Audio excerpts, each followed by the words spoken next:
situation on northern borders of Israel. What about Gaza itself?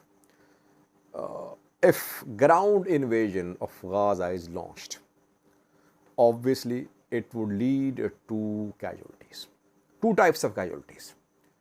Casualties of Israeli soldiers, because right now they are conducting airstrikes, and it means they are not vulnerable to major losses to their forces now. But if they enter Gaza, their infantry would be vulnerable to attacks from Palestinian fighters. And Gaza is a new territory for Israeli forces. What is going to happen there? Where are Hamas's facilities? What is Hamas planning? Yes, Israel might be trying to get the intelligence, but Israel's intelligence failed when on the 7th of October, hundreds, rather thousands of Palestinian fighters entered Israel-controlled territories and they attacked two military bases. It's not that Mossad is up to date with Hamas's activities.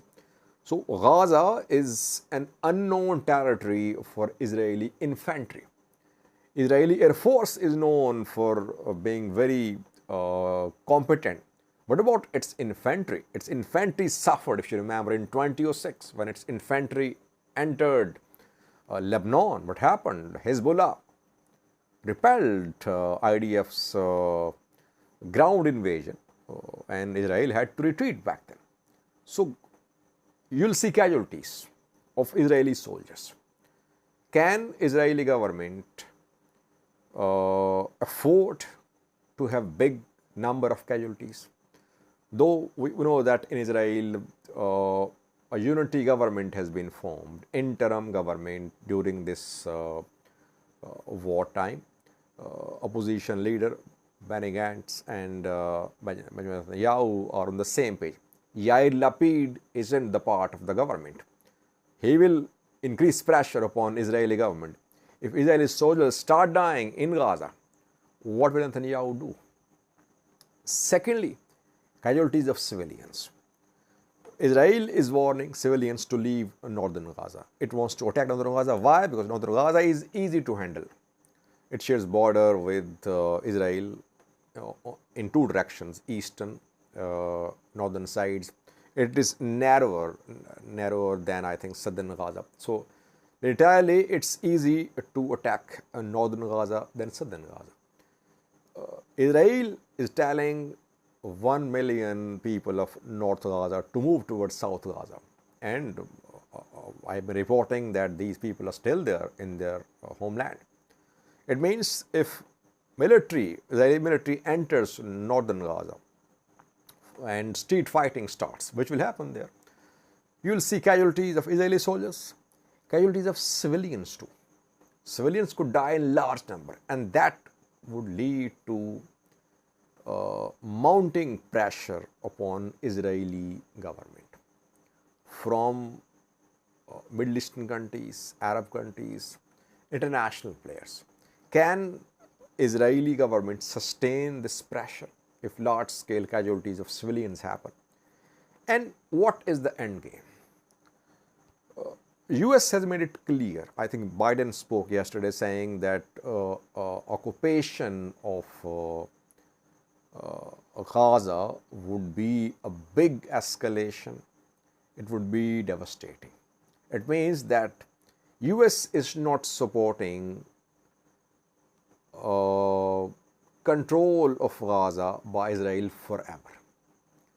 It might support Israeli military's operation, its ground offensive on Gaza, but US is not in support of Israeli military being in control of Gaza forever. It means Israeli military will have to withdraw. How long will it stay there? And can it achieve all the objectives which it has marked?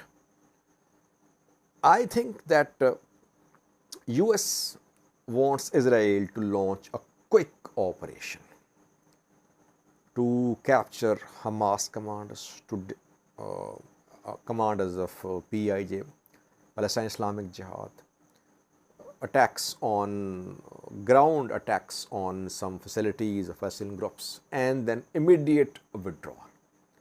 That is what US is proposing. Israel knows pretty well that maybe this lightning strike won't work. Lightning strike means that you must have complete intelligence about where Palestinian groups are based, where their bases are, where their command centers are.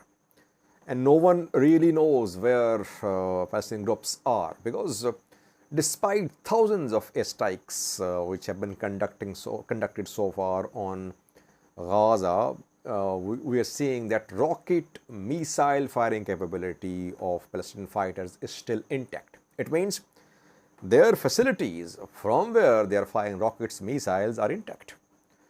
And obviously they are fully prepared for a ground invasion of Gaza by Israeli military. They knew when they entered settlements on the 7th of October that Gaza will be attacked. So they are prepared. Israel is going into an unknown territory. Its infantry is going to be in trouble. So that is why discussions underway. Israeli top officials are split. US top officials in Israel, Blinken there, Lloyd Austin arrived 2 days ago. Blinken visited Israel, then he visited several Arab countries, and he returned to Israel. And today he attended a top-level meeting with participation of political leaders and military leaders, where discussions were held about ground invasion of Gaza. Biden on board as well. Biden talked to Netanyahu. He talked to Mahmoud Abbas, Palestinian Authority leader. US does not want a big escalation in this region now, because US knows that if things expand here, Russia will be involved indirectly. Iran obviously involved from day one. It will be involved indirectly. Iran is saying it does not want to be part of the conflict. It won't participate in the conflict if its interests are not attacked, its nationals are not attacked. But it does not mean that Iran would want back Hezbollah. Iran will back Hezbollah. Iran will back PIJ, other groups. You cannot keep Iran out of this conflict. So US wants Israel to launch a quick, small-scale operation for face saving. Israel hesitant. On the one hand, it wants to crush Hamas forever. On the other hand, it knows that the entry into Gaza is going to be easy, but withdrawal is going to be difficult. So these are very important questions which are being considered.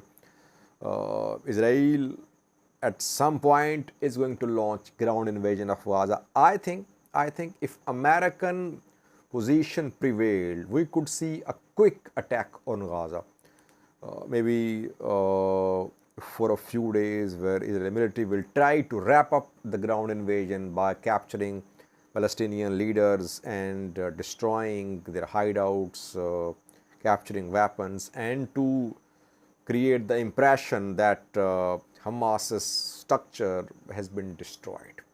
Let's see what happens. So far discussions underway, and no decision made regarding the ground invasion. Decision could be made in coming hours, it seems. Thank you for watching.